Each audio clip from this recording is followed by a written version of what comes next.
channel. I've come into Tokyo Auto Salon a little bit early today to try and get some footage of the new GR Yaris GR. The last 2 days you've not been able to get near it. As soon as the show opens, it literally has a crowd around it. So I've come in early, and behind me you can see the guys at Toyota are doing like a team prep meeting, so I still can't get near it. So I'm gonna have to wait around until they finish so I can get some quick footage and walk you around the car and talk about some of the features it's got. So let's enjoy this Toyota team meeting, get G'd up for the day, and then we'll get some footage. See, we are the first ones here this morning. So this is the brand new Toyota Yaris GR. It is not like your average Yaris. For one, you can see the car is significantly wider, and that is due to the carbon polymer body panels and also the roof. So they've chopped the roof line down by 91 millimeters. So as well as being significantly wider, it's also a lot lower. The car itself has four-wheel drive, which is switchable, so you can run 60-40, 30-70, which would be really fun, and 50-50. And if you get the optional circuit pack, you then get the Michelin Pilot Super Sport tyres and also 2 Torsen LSDs for each axle. So this car is going to be an absolute hoot to drive. It's powered by a 1.6 litre 3-cylinder engine, and it's going to make around 258 horsepower and 360 Newton meters of torque. And as you can see, it also has a manual gearbox and a slightly sporty interior. The seats do look slightly buckety, if that's a word, but it's a fairly simple, basic recipe, but I think it's going to be a lot of fun to drive this car. I'm actually getting a little bit excited about it. So on the rear end, you can see how wide it is. It's got dual exhausts. It's got rather large brakes as well. So if we have a look around the car, it's got 356 millimeter discs on the front, multi-top calipers, and 297 millimeter discs on the rear. So the reason Toyota have made this car is, remember back in the day when they had to make special versions of like an E30 M3 for homologation purposes? So they've had to do that for the WRC.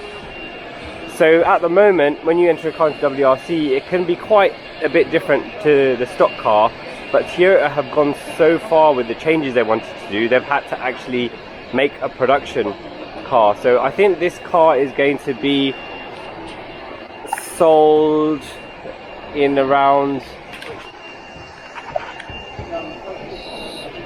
they reckon 25,000 units, which is a full production run for one of these. And I've had a look at the Japanese price, and it's £32,000 including their Japanese sales tax. So I'm not quite sure how much it's going to be in England, but I would guess around £32,000 to £35,000.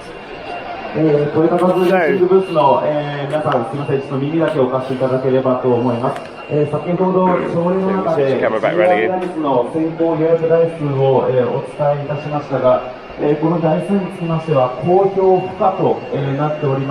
Sorry, I've actually sneaked in really early, so I'm walking around here. And they've got a really cool breakdown of the car over here, so you can see the insides of it.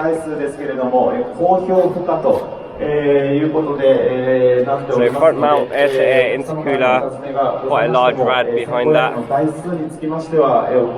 The throttle body and the inlet. And yeah, there's the turbo. Cute little turbo there, 3 cylinders. Inlet, so I imagine, I haven't seen the engine, but there's a turbo inlet, so I imagine the air intake runs around the back of the engine, and the airbox sits around here. So there's a gearbox in the front differential.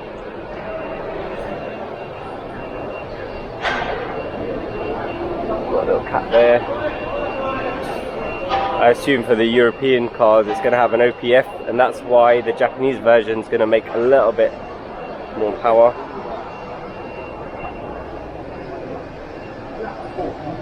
Put it there. And the exhaust.